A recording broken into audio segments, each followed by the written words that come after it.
지금부터 2025년 제1회 전기기능사 필기 전기이론 기출문제 풀어보겠습니다. 문제 1번. 도체의 전기 저항을 맞게 설명한 것은?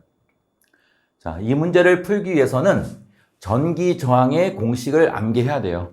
우리 정규반 수업 때 많이 했었죠? 자, 전기 저항은 기호가 R입니다. 전기 저항 R은 로의 S분의 L, 그 다음에 단위가 오hm. 이게 전기 저항의 공식이에요. 자, 여기서 로우라는 건 뭐냐면 도체의 고유 저항이고요. 그 다음에 S는 도체의 단면적, 그 다음에 L은 도체의 길이를 나타낸다, 이렇게 보시면 되겠습니다.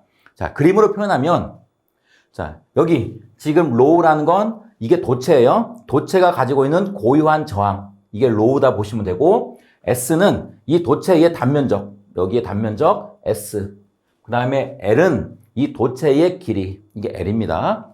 자, 요 저항이라는 거는 이 저항이 작을수록 전류가 많이 흘러요. 근데 저항이 작으려면 일단 첫 번째, 이 도체가 가지는 고유 저항이 작아야 돼.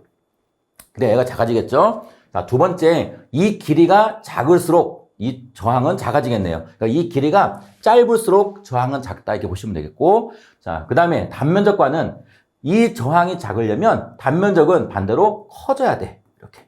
이 단면적이 클수록 전류가 잘 흐르겠죠. 그래서 이 저항하고 단면적만 반비례하고 나머지 고유 저항이나 길이는 위에 있으니까 이 저항이랑 비례한다, 이렇게 보시면 되겠습니다. 자, 보기 보겠습니다.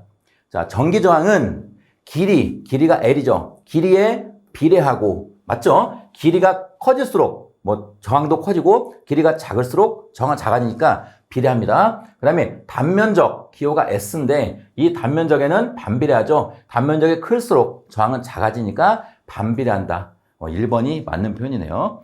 답은 1번입니다. 문제 2번. 콘덴서 중 극성을 가지고 있는 콘덴서로서 교류 회로에 사용할 수 없는 것은? 우리 콘덴서 종류를 수업 시간에 했습니다. 우리 콘덴서 종류는 크게 가변 콘덴서하고 고정 콘덴서가 있다는 거예요. 가변 콘덴서는 뭐냐면 콘덴서의 정전 용량 값을 크게 했다, 작게 했다, 이렇게 조정할 수가 있는 게 가변 콘덴서고, 그 대표적인 게 바리콘이라고 있습니다. 바리콘. 자, 요 그림이 지금 바리콘을 나타내는 건데, 여기 네 발을 돌려서 얘를 막 돌리면 극판의 면적이나 간격이 조정이 돼서 이 용량을 가변시킬 수 있는 거, 이 콘덴서가 바리콘이에요. 자, 그 다음에 고정된 콘덴서, 용량이 고정된 콘덴서는 극성이 있는 유극성 콘덴서와 극성이 없는 무극성 콘덴서로 구분됩니다. 자, 지금 문제에서 물어보는 거는 극성을 가지고 있는 했으니까 유극성을 물어보고 있네요. 극성이 있는 거. 그럼 여러분은 유극성 콘덴서의 종류, 이건 꼭 가져가자고 말씀드렸어요. 전해 콘덴서하고 탄탈 콘덴서가 있습니다. 지금 그림에서 이 그림이 전해 콘덴서예요. 그 다음에 이 그림이 탄탈 콘덴서입니다. 자, 얘네들은 극성을 가지고 있는 거. 극성이라는 건 플러스 마이너스 있다는 거죠. 자, 그러면 얘네 그림을 보니까 여기 다리의 길이가 다르죠. 얘는 다리가 길이가 길고 얘는 다리가 길이가 짧아요. 긴 쪽이 플러스, 짧은 쪽이 마이너스. 이렇게 극성을 가지고 있는 게 유극성 콘덴서입니다. 얘도 마찬가지예요. 탄탈 콘덴서도 이렇게 다리의 길이가 다르잖아요. 이렇게 긴 게 플러스, 짧은 게 마이너스. 이런 것들은 극성을 가지고 있기 때문에 교류 회로에서는 사용할 수가 없어요. 이렇게. 자, 그러면 지금 보기에 보니까 1번이 마일러, 2번이 마이카, 3번 세라믹, 4번 전해. 자, 전해 콘덴서, 얘가 유극성 콘덴서죠. 그럼 답은 4번 선택하시면 되겠고, 그 다음에 하나만 더 가져가면 무극성 콘덴서에서는 세라믹 콘덴서가 많이 나와요. 이렇게 참고하셔서 바리콘, 그 다음에 전해, 탄탈, 세라믹 정도는 가져갔으면 좋겠습니다. 답 4번입니다. 문제 3번. 등전이면은 전기력선과 어떤 관계가 있는가? 자, 전기력선이 뭐냐면 지금 요게 전하예요. 양전하. 전기를 띠고 있는 물체죠. 양전하. 자, 전기를 띠고 있는 이 양전하에서 이렇게 전기적인 힘을 나타내기 위해서 가상의 선이 나오는데 요 선을 우리는 전기력선이라고 해요. 그러니까 전기적인 힘을 표현하기 위한 가상의 선, 이게 전기력선이라 보시면 되겠습니다. 자, 그러면 여기 전하의 표면으로부터 전기력선이 나오는데, 자, 여기 보니까 전기력선들이 다 이렇게 수직으로 나오고 있죠. 직각으로. 이렇게. 그래서 등전이면은 뭐냐면 전이가 같은 면끼리 이렇게 이어놓은 거예요. 이렇게 전이가 같은 면끼리 이어놓으면 어찌됐건 얘도 마찬가지 다 수직, 직각으로 나온다. 이렇게 보시면 되겠습니다. 자, 문제를 다시 보면 등전이면은 전기력선과 어떤 관계가 있느냐 이렇게 물어봤어요. 그러면 전기력선이 어떻게 나온다? 직각, 수직으로 나오고 있죠. 그래서 답은 3번을 선택하시면 되겠네요. 문제 4번. 알칼리 축전지의 대표적인 축전지로 널리 사용되고 있는 2차 전지는?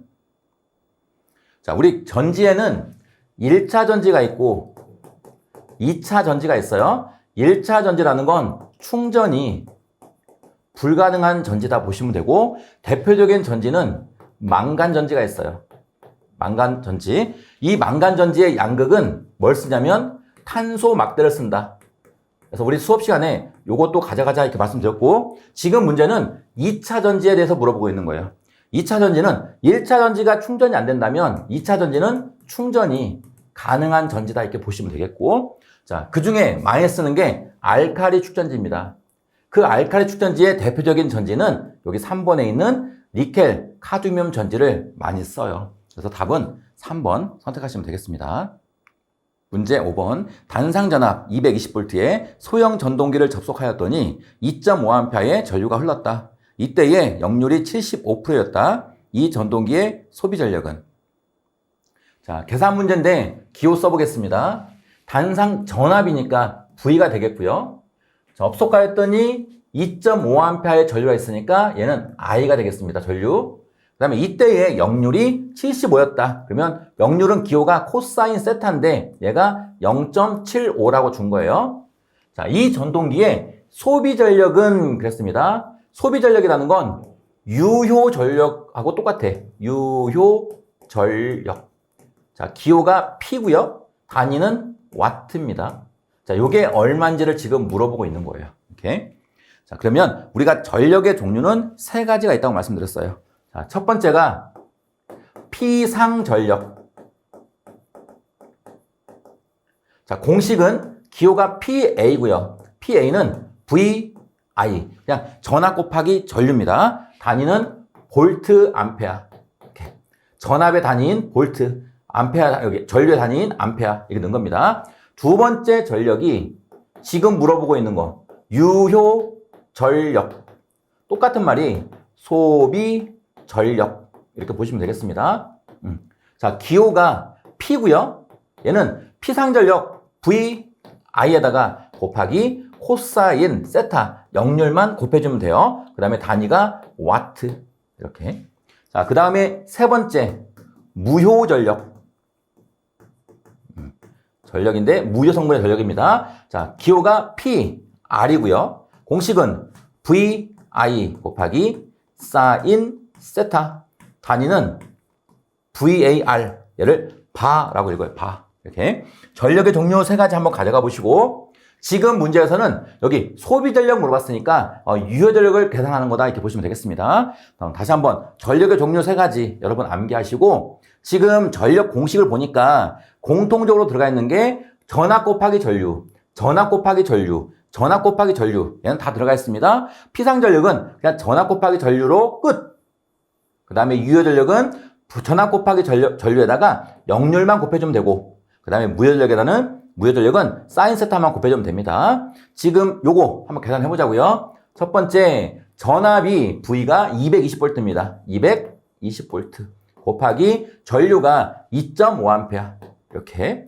곱하기 역률, 코사인 세타가 0.75. 이렇게 나왔네요. 요걸 계산기로 눌러보자고요. 계산기 눌러서 계산하면 됩니다. 자, 계산기.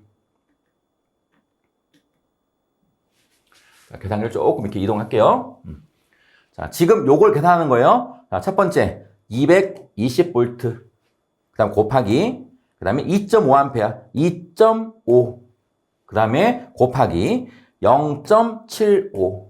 자, 이렇게 해서 는 누르니까 자, 분수 2분의 825 나왔죠? 이 분수를 소수로 바꾸려면 SD 누르면 된다겠습니다. 딱 눌렀어요. 그러면 얼마 나왔어요? 412.5W가 나왔네요. 보기에 보니까 2번에 412.5 이렇게 나오죠? 답은 2번 선택하시면 되겠습니다. 문제 6번. 전자유도 현상에 의하여 생기는 유도 기전력의 크기를 정의하는 법칙은? 자, 문제에 보니까 전자유도 현상 나와 있죠? 전자유도 현상 나오면 무조건 나와야 되는 게, 자, 패러데이의 전자유도 법칙. 이렇게 나와야 돼요. 패러데이의 전자유도 법칙 꼭 나와야 됩니다. 공식을 쓰면 E는 마이너스 N dt분의 d 파이.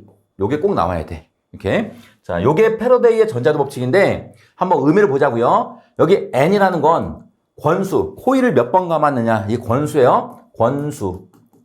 코일을 감고, 권수를 감고 dt, 아주 짧은 미소 시간에 대해서 파이가 자속의 기호예요. 그래서 자속의 변화만 주면 뭐가 생긴다? E라는 기전력이 만들어진다. 이렇게. 자, 요게 패러데이의 전자유도 법칙입니다. 자, 그러면 지금 문제에서 물어보는 거, 전자유도 현상에 생기는 유도 기전력의 크기를 정의하는 법칙 그랬어요. 자, 여기서 E는 N dt분의 d파이가 지금 여기서 의미하는 기전력의 크기를 결정하는 패러데이의 전자유도 법칙이다. 이렇게 보시면 되겠고, 여기 보니까 뭐가 있어요? 이렇게 마이너스가 있죠, 마이너스. 요 마이너스는 자, 기전력이 생기는데 그 기전력에 의한 자속은 이 기전력을 생기게 한 자속을 방해하려는 방향으로 만들어진다라는 이 마이너스가 기전력의 방향, 즉 렌츠의 법칙이에요. 이렇게. 자, 렌츠의 법칙은 기전력의 방향을 나타내고 패러데이의 전자유도 법칙은 기전력의 크기를 나타내는 법칙입니다. 문제에서 크기를 물어봤기 때문에 1번 렌츠는 방향이니까 1번 선택하면 안 되겠고 2번에 있는 패러데이의 법칙이라고 답하면 되겠네요. 답 2번입니다. 문제 7번. 자기 저항은 자기 회로 길이에 기억하고 자료의 단면적과 투자율 곱에 니은한다. 가로 안에 들어갈 말은? 자, 이 7번 문제를 풀기 위해서는 자기 저항의 공식을 알아야 돼요. 그럼 자기 저항의 공식 한번 써보겠습니다. 전기 저항의 공식이 R로 시작한다면 자기 저항은 RM이라고 표현해요. 자, 자기 저항 RM은 공식이 뮤 S분의 L. 요게 공식입니다. 자, 기호들의 의미를 보면 뮤라는 건 투자율이에요. 그 다음에 S, 얘는 단면적, 철심의 단면적입니다.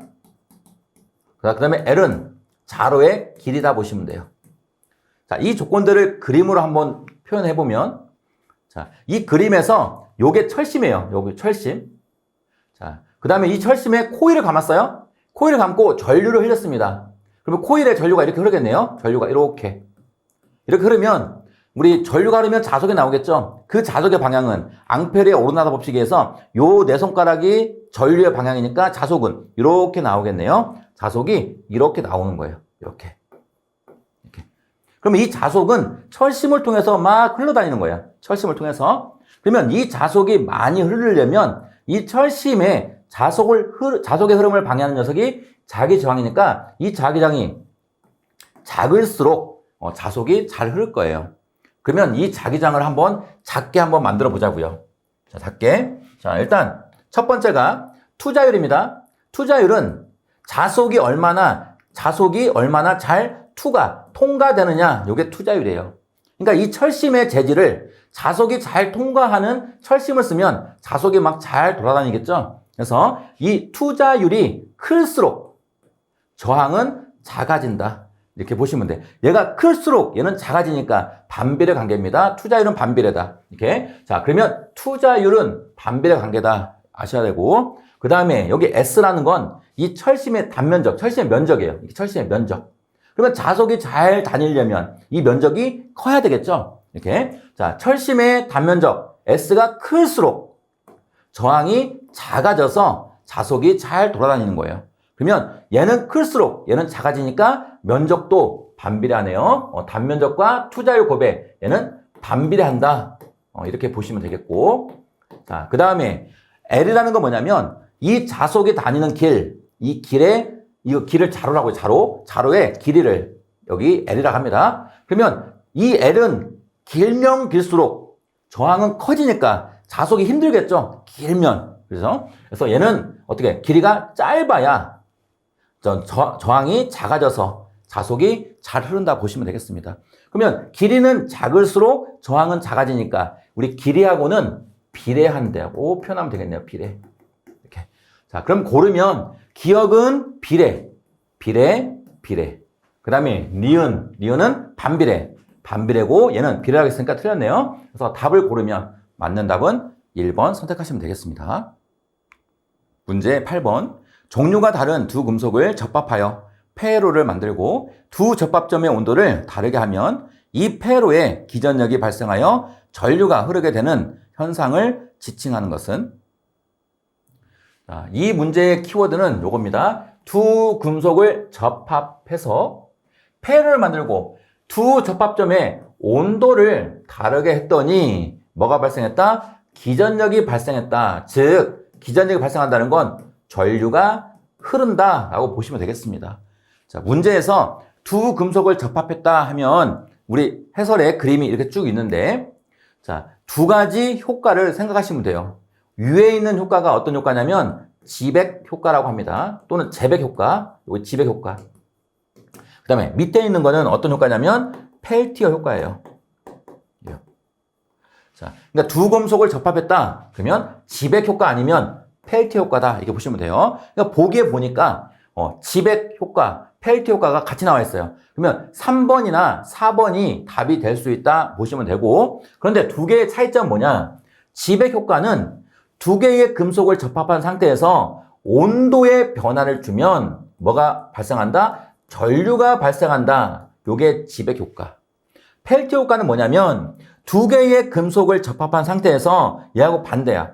전류를 흘려주면 뭐가 발생한다? 열이 발생한다. 즉 온도가 발생한다. 이렇게 보시면 되겠습니다. 자, 그럼 한번 이 문제 볼까요? 문제에서 두 개의 금속을 접합했다 하면 지백, 그 다음에 펠티어.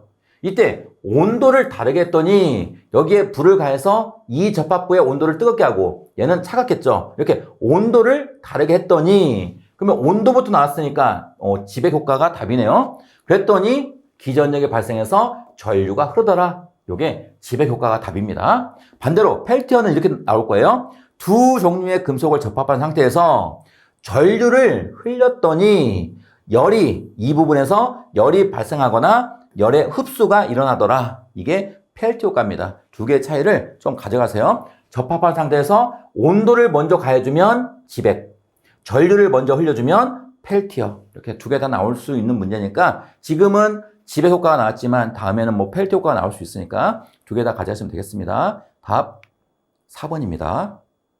문제 9번. 이는 141.4 사인 100파이티 볼트의 교류 전압이 있다. 이 교류의 시료값은 몇 볼트인가?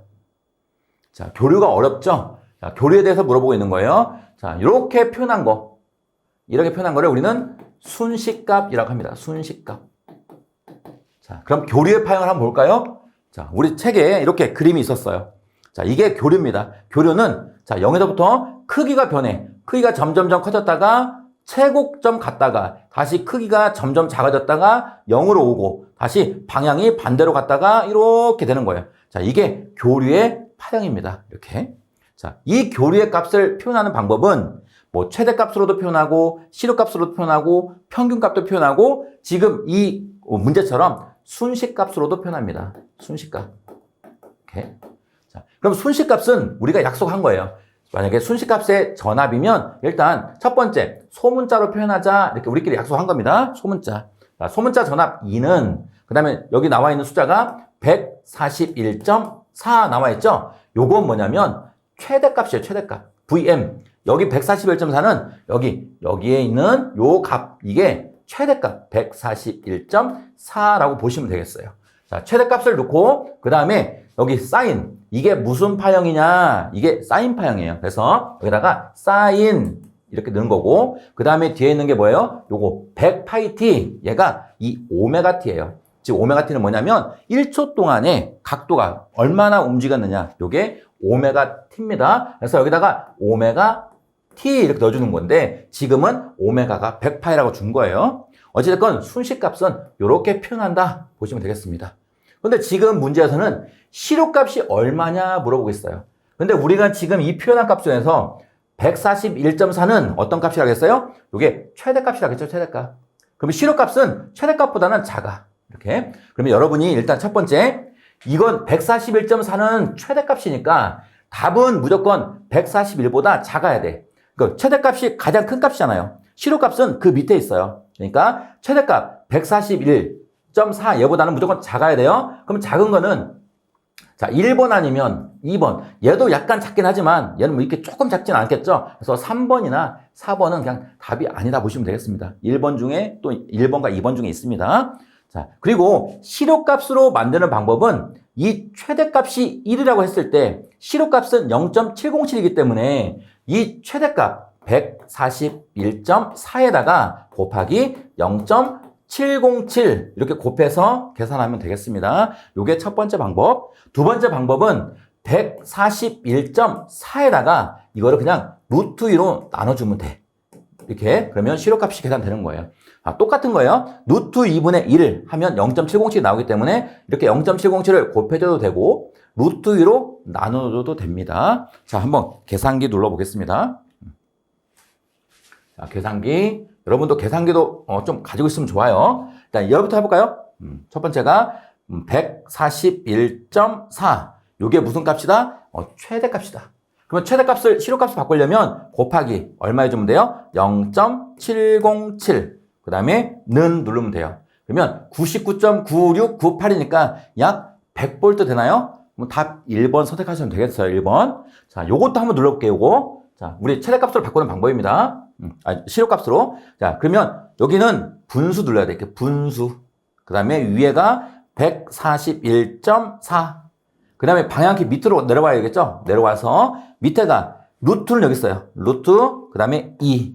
자, 나 다 눌렀죠? 그 다음에 는 하면 돼. 그러면 똑같이 99.9848. 아까 약간 차이가 있네요. 어쨌든 약 100이 나오겠죠? 답은 1번. 이렇게 계산기 이용해서 구하시면 되겠습니다.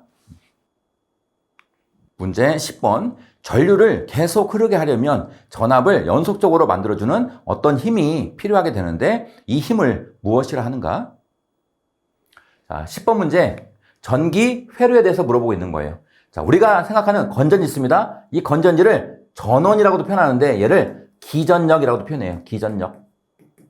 자, 건전지를 연결하면 전류가 흘러서 이 전류가 이 전구에 흐르면 이 전구에서 불이 반짝반짝 들어오죠. 이렇게. 뭐 스위치는 마찬가지. 스위치를 딱 넣으면 전류가 흘러서 불이 들어오고 스위치를 딱 끄면 전류가 안 흘러서 불이 안 들어온다. 이게 전기 회로의 기본 회로입니다. 여기서 이 전류를 계속 흐르게 하고 싶은 거예요. 그러면 전류를 계속 흐르게 하려면 이 건전지를 계속 연결을 해놔야겠죠. 이렇게. 자, 이 전류를 계속 흐르게 하는 힘. 그게 무슨 힘? 기전력이라고 합니다. 기전력. 답은 2번입니다. 기전력의 의미는 이렇게 보시면 돼. 전은 전기를, 그 다음에 기는 한자로 일으킬 기입니다. 전기를 일으키는 힘력자, 힘이다. 보시면 돼요. 답 2번이요. 문제 11번. 다음 중 저항의 온도 계수가 부의 특성을 가지는 것은? 자, 온도에 따라서 저항이 변해요.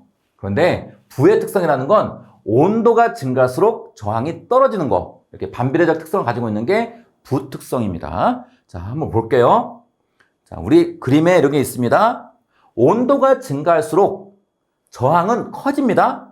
요거는 도체에서 상황이에요. 도체. 우리 구리 같은 거. 이게 도체에서. 그런데 요거는 보니까 온도가 증가할수록 저항이 떨어지고 있어요. 온도가 증가할수록 저항이 떨어집니다. 요거를 부특성 또는 마이너스 특성이라고 하는데 요거는 도체가 아니라 반도체에서 일어나는 상황이다. 이렇게 보시면 되겠습니다. 문제에서는 지금 부특성 물어보고 있으니까 부특성은 어떤 거라고요? 반도체에서의 상황이에요. 그럼 반도체의 종류 하나 가져가자겠습니다. 답은 서미스터. 얘가 반도체입니다. 답은 4번 고르시면 되겠네요. 문제 12번. 저항 R1, R2를 병렬로 접속하면 합성 저항은? 자, 저항 두 개를 병렬로 연결했습니다. 그럼 우리 직렬과 병렬 한번 보자고요. 우리 수업 시간에 너무너무 열심히 했던 내용이에요. 자, 우리 저항 R1과 R2를 이렇게 직선으로 연결한 거. 요게 직렬 연결이에요. 직렬. 그 다음에 이거 저항 R1과 R2를 이렇게 나란하게 연결한 거. 요걸 병렬 연결이라고 했습니다. 이렇게. 자, 우리가 수업 시간 어떻게 했어요? 저항 두 개가 이렇게 일렬로 가면 이건 직렬이고 2열 이상으로 가면 병렬이라고 했습니다. 그리고 전류가 흐를 수 있는 길이 하나면 쭉 하나로 흐르면 요건 직렬. 전류가 흐를 수 있는 길이 여기도 흐를 수 있고 여기로도 흐를 수 있다. 이렇게 두 군데로 흐를 수 있으면 병렬입니다. 그럼 문제에서는 R1과 R2를 병렬로 접속하면 합성장이 얼마냐 이렇게 했습니다. 직렬이면 합성장 R0는 그냥 R1 더하기 R2 이렇게 계속 더하면 돼. 근데 병렬이면 합성장 R0는 두 개면 어떻게 했어요? 두 개면 우리가 합분의 곱 이렇게 했죠. 합분의 곱. 자, 합이라는 건 R1 더하기 R2 이렇게 합하면 돼. 그 다음에 곱은요. R1 곱하기 R2 이렇게 하면 된다겠어요? 만약에 예를 들면 R1이 2ohm이고 R2가 3ohm이다. 그러면 R1 더하기 R2니까 얘는 합성저항이 5ohm이 되고 5ohm. 자, 얘는요. 합분의 곱이니까 여기도 얘가 2, 얘가 3이면 합 2 더하기 3분의 곱 2 곱하기 3 하면 자, 더하기니까 5, 곱하기니까 6 하면 얼마 나와요? 1.25ohm 나오는 거예요. 이런 식으로 계산한다 보시면 돼요. 그럼 물어봤어요. 병렬이니까 합분의 곱 찾으면 되겠네요. 합분의 곱. 자, 더하기 합분의 곱하기 곱. 요게 답이 되겠네요. 답은 3번 선택하시면 되겠습니다. 문제 13번. 몇 초 1A의 비율로 전류가 변하여 10V를 유도하는 코일의 인덕턴스는 몇 헨리인가? 자, 우리 기호를 한번 써보겠습니다. 몇 초라는 건 뭐예요? 1초 의미한 거. 1초. 이런 기호가 T가 되겠고요. 그 다음에 1A 비율로 했습니다. 1A니까 전류 I가 되겠고. 자, 전류가 변해서 10V를 유도한다 했습니다. 유도 기전력이니까 E가 되겠고요. 이때의 코일의 인덕턴스는 얼마냐 했습니다. 인덕턴스 기호가 L이고 L은 얼만데? 라고 했습니다.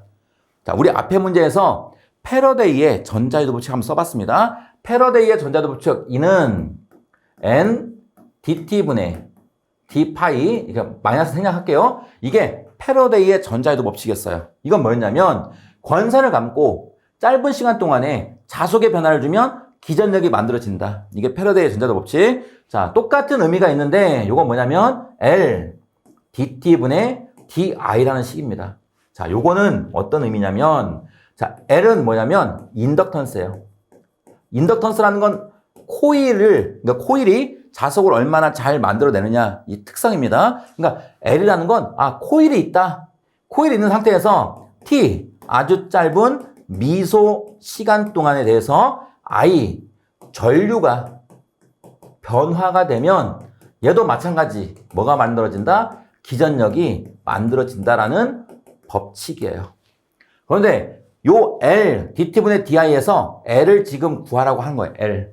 근데 지금 시간을 얼마 주고 있어요? 시간은 몇 초니까 얘는 1이죠. 1. 자, 기전력부터 써볼까요? 자, 기전력 10V를 유지하는 데 대해서 자, L 시간이 얼마다? 몇 초니까 1. 그 다음에 전류가 얼마 변했어요? 1A 변했죠? 1. 이렇게. 그런데 L을 물어봤으니까 자, 1분의 1은 1이잖아요. 그러니까 1. 그럼 얘는 없는 거랑 똑같네요. 생략할 수 있어요. 그러면 10이 그냥 L이 되네요. 10L. 그럼 L은 얼마다? L은 10헬리라고 답하면 되겠나요? 그래서 답은 여기 4번에 있네요. 10 고르시면 되겠습니다. 문제 14번. 자체 인덕턴스 L1, L2인 상호 인덕턴스인 두 코일의 결합계수가 1이면 어떤 관계가 되는가? 자, 지금 이 문제를 풀어주기 위해서는 상호 인덕턴스의 공식을 알아야 돼요. 상호 인덕턴스 공식은 상호 인덕턴스는 M입니다. 기억 M. M은 K 곱하기 루트 자 L1, L2 이렇게 곱하기라고 해요. 곱하기. 자, 요게 상호 인덕턴스 공식이에요. 여기서 K라는 건 뭐냐면 결합계수입니다.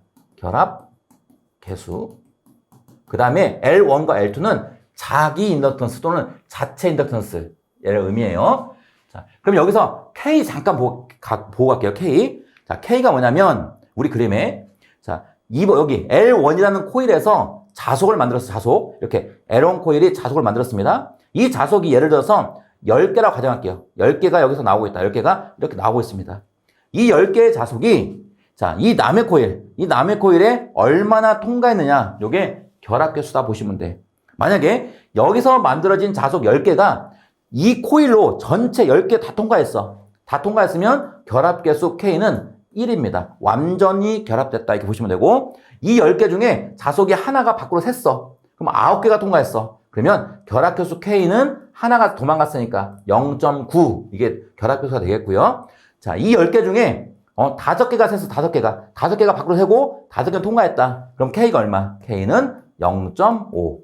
하나만 더. 10개가 만들어졌는데 이 10개가 다 밖으로 샜어. 밖으로. 여기는 하나도 통과를 안 했어. 그러면 결합이 아예 안 된 거죠. K는 0이다 보시면 돼요. 자, 그래서 이게 결합계수인데 결합계수의 범위는 하나 가져가자고요. 결합계수 범위는 가장 작은 값이 0, 가장 큰 값이 1. 그래서 결합계수 K는 0보다는 크고 1보다는 작다. 이거 결합계수 하나 가져가시고요. 자, 그럼 문제에서 결합계수가 1이라고 했어요. 1. 그럼 완전 결합이네요. 10개가 다 통과한 거예요. 1. 그러면 K가 1이기 때문에 1은 안 써도 됩니다. 그리고 공식이 M은 루트 L1 곱하기 L2 이렇게 되겠네요. 이걸 보기에도 고르니까 답은 2번에 있나요? 2번입니다. 문제 15번. 다음 중 강자성체가 아닌 것은? 어렵지 않은 문제죠? 우리 자성체의 종류가 3가지가 있었어요. 자성체가 뭐냐면 여기 양쪽에 큰 자석이 왔을 때 자석이 아닌 물체를 놨더니 이 자석이 아닌 것들이 자석이 되더라. 이게 자성체입니다. 자화가 되는 물질이 자성체예요. 그러면 자성체 종류가 강자성체, 상자성체, 반자성체가 있는데 강자성체는 뭐냐면 N극, S극을 놨더니 여기에 있는 자성체들이 딱 정렬을 했습니다. 똑바로 정렬했어요. N극이 있으면 여기가 S, N, S, N 이런 식으로 우리가 알고 있는 대로 똑바로 정렬되어 있으면 강자성체. 얘는 방향은 맞으나 얘보다는 완전 똑바르진 않죠. 그게 상자성체. 그다음에 얘는 거꾸로 되는 거. N극이면 N극, S극, N극, S극 이렇게 되는 게 반자성체, 역자성체입니다. 자, 문제에서 물어본 거 강자성체의 종류가 아닌 거 물어봤어요. 그럼 강자성체의 종류 우리가 이렇게 암기했습니다. 리, 코, 철, 망. 망은 망간입니다. 여기 보기 안 나와 있지만 리, 코, 철, 망 이렇게 암기하자겠습니다. 강자성체. 그러면 아닌 거 물어봤으니까 답은 3번 고르시면 되겠네요. 3번입니다. 문제 16번. 6분의 파이 라디안은 몇 도인가? 자, 요거는 각도에 대해서 물어보고 있습니다. 우리 각도를 표현하는 방법은 이렇게 2가지가 있습니다. 각도법이 있고요. 그 다음에 이 문제 라디안법이 있어요. 그래서 여기 RAD라고 써 있는 거 이게 라디안이다 보시면 돼. 이렇게. 자, 그러면 각도법은 우리가 알고 있는 거예요. 360도, 180도, 90도. 만약에 예를 들어서 우리 교류는 이거잖아요. 교류. 이렇게. 자, 교류는 요거예요. 파형이 하나, 둘, 셋 이런 식으로 가는 거예요. 이게 교류예요. 교류. 자, 교류는 만약 여기가 0도라고 한다면 여기는 몇 도예요? 여기 하나가 딱 돌아와서 여기 반절 돌아오면 파이. 우리 각도법을 한번 써볼게요. 먼저. 자, 여기 이게 사이클인데 요만큼이 사이클인데 반 왔다. 여기 반 왔다. 여기가 180도. 그 다음에 여기가 360도. 자, 여기는 360도에다가 180도 더 해야 돼. 360도에다가 플러스 180도. 그 다음에 여기는 360도 2배 곱하기 2. 어찌됐건 지금 제가 여기까지는 우리가 알아. 0도, 180도, 360도. 여기까지는 알아. 근데 여기 뒤로는 알 수가 있어요, 없어요? 없죠. 막 계산을 막 복잡하게 해야 돼. 이렇게. 그런데 우리가 요게 사이클인데 우리 국내의 교류 주파수가 60Hz예요. 이 주파수 60Hz라는 건 1초에 요게 몇 개 나오냐면 60개가 나오는 거예요, 60개. 그러면 이 60개가 나오는 각도를 우리가 이렇게 여기 지금 계산한 것도 힘든데 더 많이 가면 더 힘들겠죠? 그래서 이 각도법, 뭐 90도, 180도, 360도 이런 거 안 쓴다는 거예요. 30도, 40도, 45도, 60도 이런 거 안 써요. 그럼 뭘 쓸 거냐? 라디안법 쓴 거야, 라디안법. 이건 뭐예요? 라디안법에 파이가 180도를 의미해요. 80도. 그러면 파이가 180이니까 이 파이는 얼마가 되겠어요? 360도가 되겠죠? 이렇게 180에 곱하기 2 하는 거니까. 그 다음에 2분의 1 파이는 파이 180을 2로 나누면 얘는 몇 도? 90도. 자, 이게 라디안법이다 보시면 되겠습니다. 자, 그럼 라디안법으로 한번 표현해보면 어렵지 않아요. 여기 180도가 뭐다? 라디안법의 파이. 360도는 2파이. 여기는 3파이. 여기는 4파이. 여기는 5파이, 6파이, 7파이, 8파이 이렇게 나가는 게 라디안법의 장점입니다. 요 교류를 표현하기가 쉬워. 교류의 각도를. 자, 라디안법 이거 참고하시고. 자, 그렇다면 6분의 파이는 몇 도냐 물어봤습니다. 그럼 파이가 몇 도였어요? 파이가 180도죠. 이 180도를 6으로 나누면 6, 3, 18인가요? 그래서 답은 30도라고 답하면 되겠네요. 답은 1번입니다. 문제 17번. 규격이 같은 축전지 두 개를 병렬로 연결하였다. 다음 설명 중 옳은 것은? 자, 축전지라고 나와 있는데 여러분이 건전지라고 생각해도 돼요. 이렇게. 자, 요게 지금 건전지를 병렬로 연결한 거야. 자, 그런데 우리가 직렬부터 해볼까요? 직렬. 자, 지금 여기 그림은 없지만 직렬로 건전지를 한번 표현해 보겠습니다. 자, 여기가 볼록 튀어나온 부분이 플러스예요. 여기는 안 튀어나온 부분이 마이너스. 건전지를 하나 더 연결해 볼게요. 이렇게 볼록 튀어나온 부분, 요거를 이렇게 연결해서 이렇게. 자, 그러면 건전지, 예를 들어서 얘가 1.5V짜리다 보시면 되고, 얘가 1.5V입니다. 이 건전지를 이렇게 일직선으로 연결하는 게 직렬 연결이에요. 그러면 직렬 연결의 핵심은 뭐냐면, 기전력, 요 1.5V를 기전력이라고 하는데, 기전력이 건전지를 연결하면 연결할수록 커져. 그래서 1.5V짜리가 지금 몇 개 있는 거예요? 2개 있으니까 곱하기 2 하면 여기 전압이 얼마가 되는 거예요? 3V가 되는 거예요. 요게 직렬 연결일 때. 그런데 병렬입니다. 만약에 지금 이렇게 나란히 연결하면 건전지 얘가 1.5V고 얘가 1.5V를 한다면 이때는 1.5 곱하기 1.5에서 이 기전력이 3V가 되지 않아요.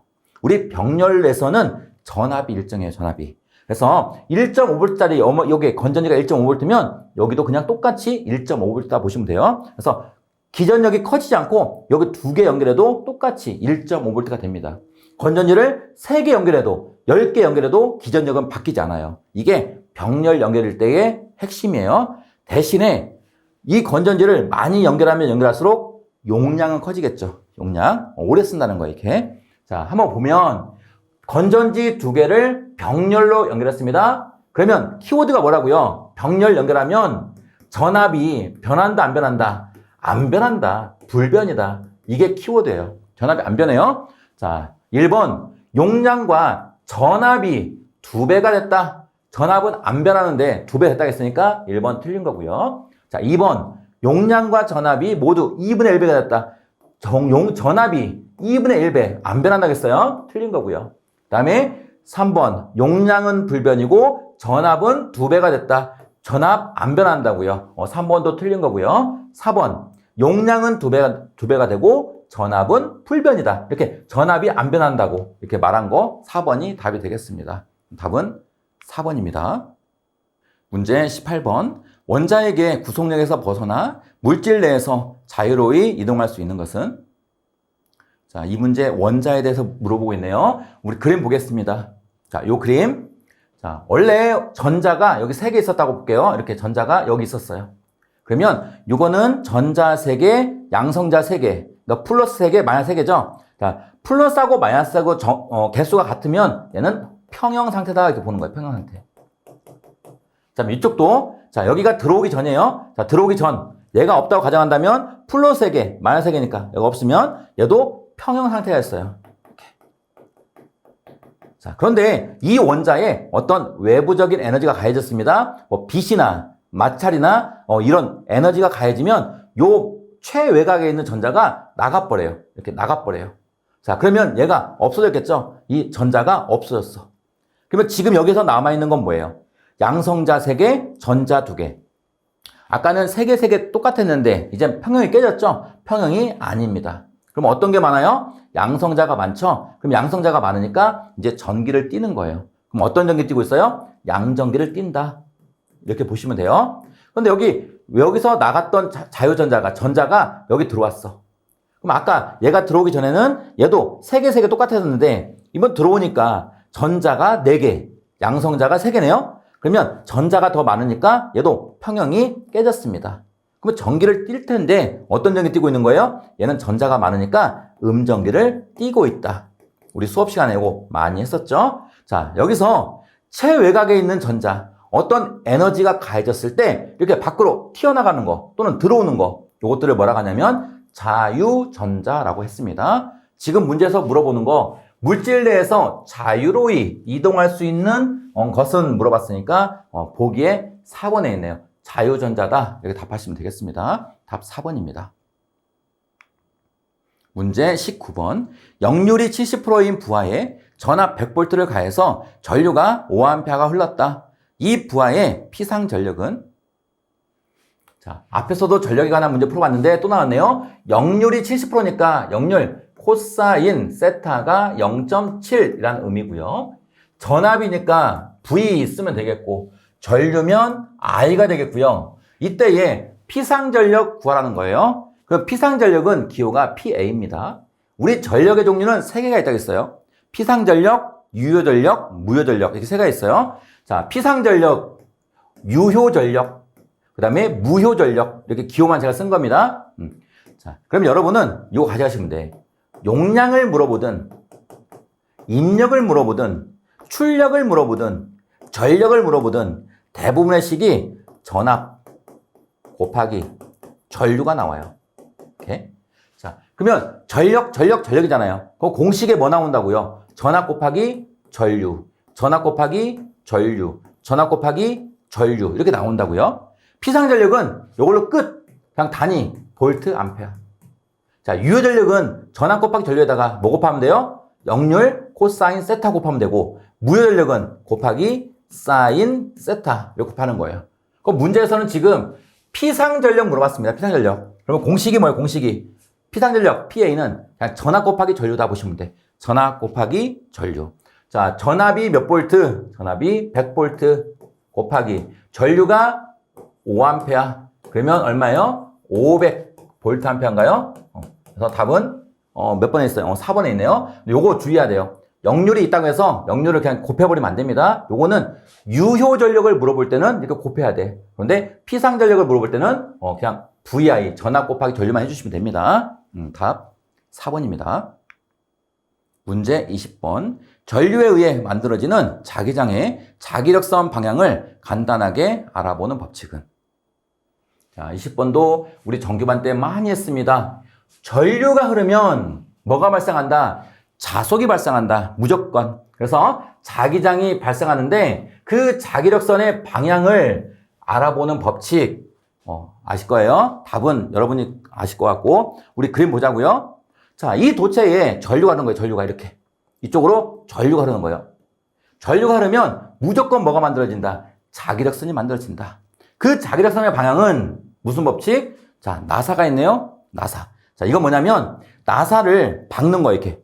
여기 밑으로 박을게요. 그러면 나사를 박으려면 도라이바로 이렇게 돌려야 되겠죠? 이렇게. 그러면 나사가 도라이바를 이렇게 돌리면 나사가 이렇게 쭉 전진하는 거예요. 전진. 그러면 나사의 진행 방향이 전류예요.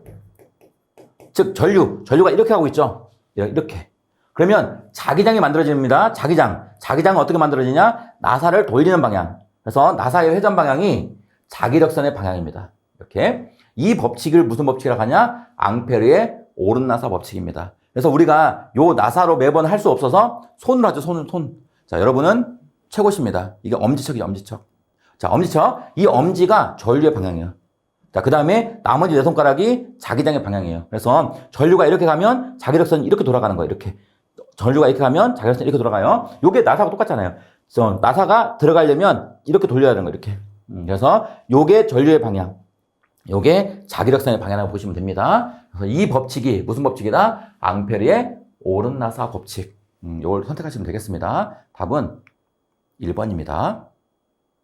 자, 지금까지 2025년 제1회 전기기능사 필기 기출문제 풀어봤습니다. 수고하셨습니다.